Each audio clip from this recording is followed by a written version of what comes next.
today I will introduce you the procedure of the cleaning in our container.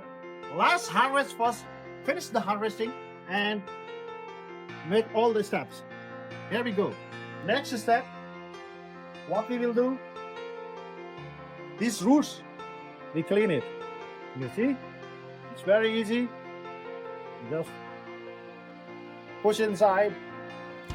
Now we remove this. Now we will push this all in the front. Oh, here we go. For example, wow, a lot of the roots. So here we go.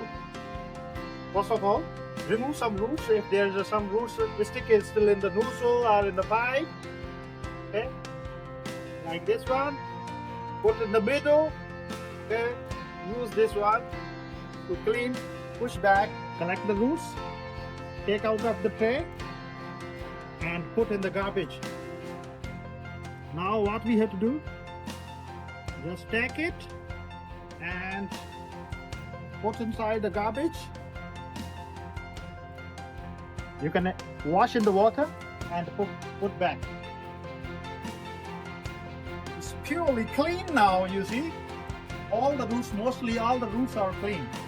After that, if you run out irrigation for the 5 minutes, then everything will be clean and very well.